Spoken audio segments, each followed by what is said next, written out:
Good morning friends, I hope आप सब बहुत अच्छे से होंगे। दैनिक रोजगार समाचार डेली करंट अफेयर्स के इस सेशन में आप सबका एक बार फिर से हार्दिक स्वागत, खैर मकदम, मोस्ट वेलकम।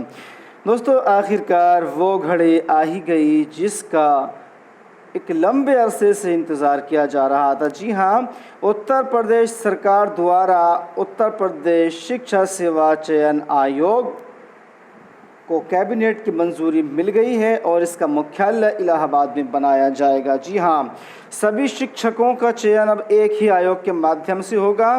प्राइमरी से लेकर उच्च शिक्षा तक शिक्षकों की भर्ती अब इसी आयोग के माध्यम से की जाएगी। इस आयोग में एक अध्यक्ष और 12 सदस्यों की नियुक्ति की जाएगी और इन सभी का कार्यकाल 3 साल के लिए होगा। जी हाँ, आपको बताते चलें कि 4100 कुछ जो पद हैं वो टीजीटी पीजीटी के भी जो हैं वो आवेदन लिए जा चुके हैं और 1017 पदों पर असिस्टेंट प्रोफेसर के लिए आवेदन पिछले साल लिए जा चुके हैं। लेकिन इन सभी के जो एग्ज़ाम हैं वो इन आवेदन लेने वाले आयोगों के द्वारा नहीं लिए गए, बल्कि कहा गया कि नया शिक्षा सेवा चयन आयोग जो होगा वो इसकी परीक्षा कराएगा।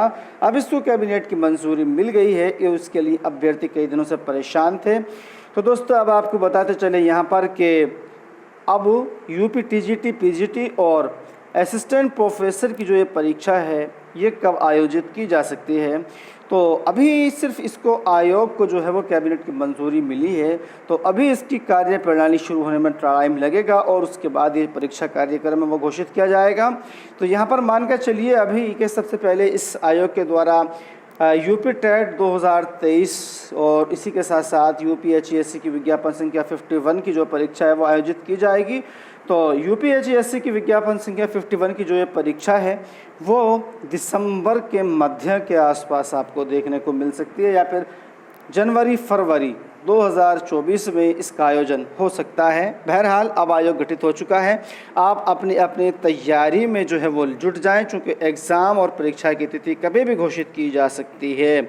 यूपी में बेसिक, माध्यमिक व उच्च शिक्षा कॉलेजों के शिक्षकों का चयन अलग अलग संस्थाओं के ज़रिए नहीं होगा। अब इन सब के लिए इन सब का चयन जो है उत्तर प्रदेश शिक्षा सेवा चयन आयोग जो है वो करेगा।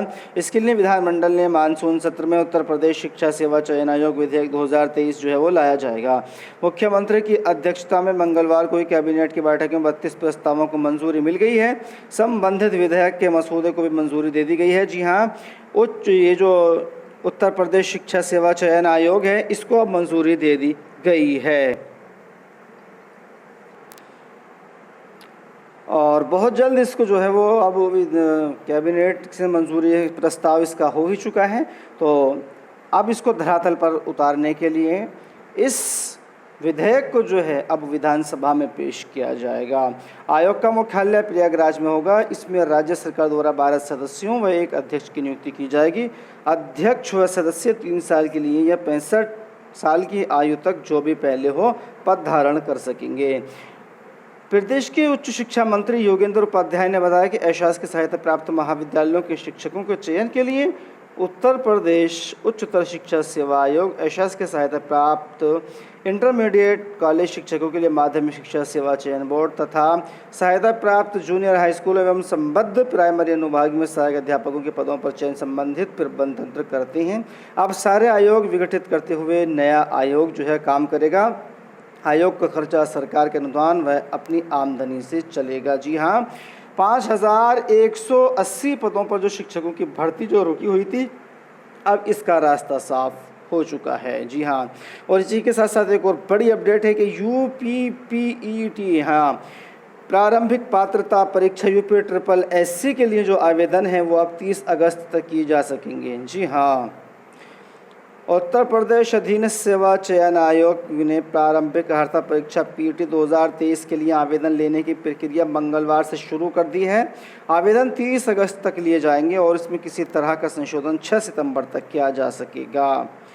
और सी टेट 2023 का जो है वो एडमिट कार्ड जारी कर दिए गए हैं। और आपको बताते चले ये जो परीक्षा है इससे पहले ऑनलाइन की जा रही थी, लेकिन अब ये परीक्षा इस बार ऑफलाइन मोड में आयोजित की जाएगी। जो आपने अपनी जो परीक्षा सेंटर के लिए शहर भरे थे अब जो आपके शहर हैं परीक्षा के वो बदल दिए गए हैं और आपके जो संबंधित आपका ज़िला है जहां से आप निवास करते हैं उसी को आधार मानते हुए उसी के आसपास जो आपका परीक्षा केंद्र है वो आपको आवंटित किया गया है और इस परीक्षा केंद्र में किसी तरह का कोई बदलाव नहीं किया जाएगा, ऐसा ये कहा गया है।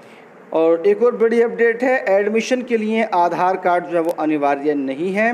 राज्यों में स्कूलों के प्रवेश में आधार व अनिवार्य बनाने पर उठे हैं सवाल। लोकसभा में शशि थरूर सहित दूसरे सांसदों ने उठाया था मुद्दा। जहां स्कूलों प्रवेश के लिए आधार को अनिवार्य बनाने को लेकर उठे सवाल पर केंद्र सरकार ने सफाई दी है और कहा कि छात्रों को आधार न होने के कारण प्रवेश देने या दूसरी अन्य सुविधाओं से वंचित नहीं किया जा सकता है। जी हाँ, ये एक बड़ी अपडेट है और अगर किसी भी स्कूल में आपको आधार कार्ड के अभाव में किसी सेवा से जो है दूर रखा जाता है तब आप इस पर ऑब्जेक्शन कर सकते हैं, चूँकि सरकार ने कहा है कि किसी भी चीज़ के लिए आधार जो है वो प्रवेश के लिए अनिवार्य नहीं है और किसी भी सेवा से छात्रों को वंचित नहीं किया जा सकता है। और पीजीटी 2016 के 110 रिक्त पदों पर जो काउंसलिंग है वो आज की जाएगी। उत्तर प्रदेश माध्यमिक शिक्षा सेवा चयन बोर्ड की वर्ष 2016 की प्रवक्ता समूह की भर्ती के लिए रिक्त पदों पर काउंसलिंग कराकर नियुक्त दिए जाने के जो विशेष पैनल प्रतीक्षा सूची के अभ्यर्थियों की मांग बुधवार को पूरी हो जाएगी। शिक्षा निदेशक ने निदेशालय में 18 विषयों के रिक्त पदों के सापेक्ष काउंसलिंग का कार्यक्रम पिछले सप्ताह जारी किया था, तो चूकिएगा नहीं, फ़ौरन जाइएगा। दोस्तों यहाँ पर जो है यही खबर प्रमुखता दी गई है कि शिक्षकों के 5180 पदों पर भर्ती का रास्ता साफ हो गया है। इसमें असिस्टेंट प्रोफेसर भर्ती के जो है वो 1017 पद हैं और एडेड कॉलेजों में टीजीटी पीजीटी के 4163 पदों पर भर्ती होगी। तो दोस्तों इस वीडियो में इतना ही। वीडियो अच्छी लगी तो लाइक कीजिएगा, शेयर कीजिएगा, साथ ही साथ इसी तरह की दूसरी अपडेट्स पाने के लिए चैनल को सब्सक्राइब करना ना भूलिएगा। Thank you.